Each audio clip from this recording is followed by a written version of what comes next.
Hello dear students, आइए आज की क्लास में डिस्कस करेंगे another important agronomical crop and this crop is lentil. Lentil यानी कि जिसे आप हिंदी में मसूर कहते हैं। So starting with the first point related to lentil, सबसे पहले तो आइए लिख लेते हैं लेंटिल की फैमिली। और अगर मैं बात करूं लेंटिल के फैमिली की, तो लेंटिल की फैमिली इज लेग्यूमिनेसी। क्या है family? So it is leguminosae. And I hope कि आप सभी को ये पहले से भी आता होगा कि मसूर की फैमिली क्या है, तो लेग्यूमिनेसी।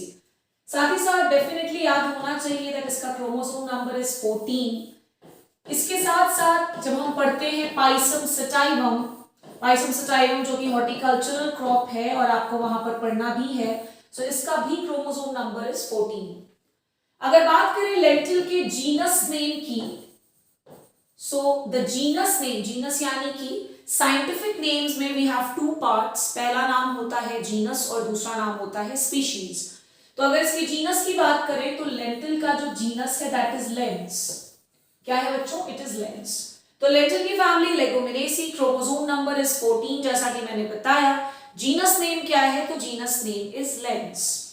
और अब आ जाते हैं लेंटिल से जुड़ा हुआ एक बहुत इंपॉर्टेंट क्लासिफिकेशन पर, जो कि जेआरएफ एग्रोनॉमी का 1 साल का क्वेश्चन रह चुका है। एक्चुअली अगर हम लेंटिल के सीड साइज के आधार पर लेंटिल को क्लासिफाई करें तो हमारे पास लेंटिल के 2 कैटेगरीज मिलते हैं। सबसे पहला जिसका सीड साइज छोटा होता है, इसीलिए हम इस ग्रुप को कह देते हैं माइक्रोस्पर्मा, और दूसरा जिसका सीड साइज बड़ा होता है, इसीलिए इस पर्टिकुलर ग्रुप ऑफ मसूर को कहा जाता है मैक्रोस्पर्मा। ये तो हुई सीड साइज के आधार पे, एक का सीड जो है वो छोटे साइज का है इसीलिए माइक्रोस्पर्मा, और एक का जो सीड साइज है वो काफी बड़ा है इसीलिए हम लिख देते हैं उसे मैक्रोस्पर्मा। लार्ज साइज सीड इसीलिए मैक्रोस्पर्मा। अगर हम बात करें माइक्रोस्पर्मा कैटेगरी ऑफ लेंटिल के सीड डायामीटर की, तो ऑब्वियस सी बात है क्योंकि ये छोटा है तो डेफिनेटली इसका डायामीटर भी मैक्रोस्पर्मा से कम होगा, और ये होता है करीबन 2 से 6 mm। वहीं अगर मैं बात करूं मैक्रोस्पर्मा की, तो इसका जो डाया होता है that is around 6 to 9 mm। Seed size के अलावा एक और पॉइंट है जो डिफरेंशिएट करने के लिए बहुत जरूरी और बहुत इंपॉर्टेंट सवाल भी हो सकता है, वो है इनके टेस्टा का कलर। टेस्टा यानी कि सीड कोट का कलर जो है माइक्रो और मैक्रोस्पर्मा टाइप ऑफ लेंटिल का अलग अलग होता है। अगर मैं बात करूं माइक्रोस्पर्मा के टेस्टा के कलर की, तो ध्यान रखिएगा ये वेरी करता है from pale yellow to black colour. ये हो गया माइक्रोस्पर्मा के टेस्टा या सीड कोट के कलर के बारे में। वहीं अगर मैं बात करूं बच्चों मैक्रोस्पर्मा के टेस्टा के कलर के बारे में, तो जनरली ये किस कलर का होता है? It is of greenish colour. It is of which colour? So it is of greenish colour. So ये हो गया लेंटिल के 2 बड़े इंपॉर्टेंट कैटेगरीज के बीच में differences, micro and macrosperma. Seed size के आधार पे तो क्लियर हो ही जाता है। साथ ही साथ एक और डिफरेंस है कि माइक्रोस्पर्मा जो है इसका testa colour ranges from pale yellow to black. वहीं अगर मैं मैक्रोस्पर्मा की बात करूं तो जनरली इसका जो टेस्टा कलर होता है वो होता है ग्रीनिश। एक और डिफरेंस जो कि लिखना तो जरूरी नहीं है बट सुन जरूर लें, कि जो माइक्रोस्पर्मा सीड्स होते हैं या माइक्रोस्पर्मा कैटेगरी ऑफ लेंटिल के जो सीड्स होते हैं वो बहुत राउंड होते हैं, राउंडेड होते हैं।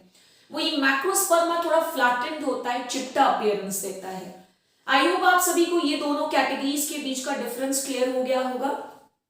और अब आ जाते हैं कुछ इंपॉर्टेंट सीड रेट्स पर जो जनरली एग्जाम में हमें देखने को मिल जाता है।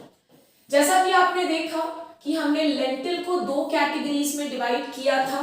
एक था स्मॉल सीडेड लेंटिल जिसे हमने कहा माइक्रोस्पर्मा, और एक था लार्ज सीडेड लेंटिल जिसे हमने कहा मैक्रोस्पर्मा।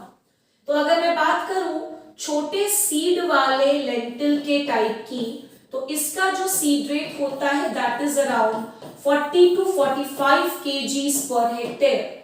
वहीं अगर मैं बात करूं लार्ज सीडेड लेंटिल की, तो इनका जो सीड रेट होता है दैट इज अराउंड 45 से 60 kgs per hectare. Microsperma, small seeded, seed rate is around 40 to 45. Macrosperma, large seeded, seed rate is around 45 to 60 kgs per hectare. ये तो हो गई लेंटिल के सीड रेट्स की बात.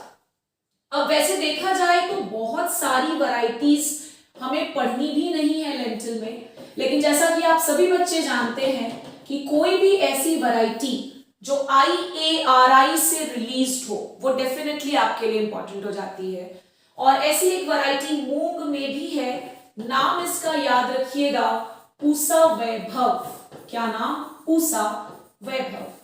साथ ही साथ एक और इंपॉर्टेंट वैरायटी का नाम यहां लिखा दे रही हूं, that is IPL 81 which is also known as नूरी.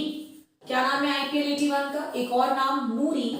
और ये जो वैरायटी है इसका एक इंपॉर्टेंट कैरेक्टर भी ध्यान रख लीजिएगा, that it is tolerant to rust disease, और साथ ही साथ विल्ट से भी टॉलरेंट माना जाता है IPL 81 या नूरी वैरायटी को. सो लेंटिल में मोर और लेस मुझे इतने ही इंपॉर्टेंट पॉइंट्स लगे जो डिस्कस होने चाहिए थे, जिसमें से एक क्वेश्चन JRF एग्रोनॉमी में ऑलरेडी आ चुका है. वैरायटीज मैंने डिस्कस कर दी है. ये कुछ नई वैरायटीज थी जो मुझे लगा कि डेफिनेटली एग्जाम में पूछा जा सकता है. So I have discuss that also. Next class में विद न्यू टॉपिक मिलूंगी आप सभी से. टिल देन पढ़ते रहिए. Thank you so much.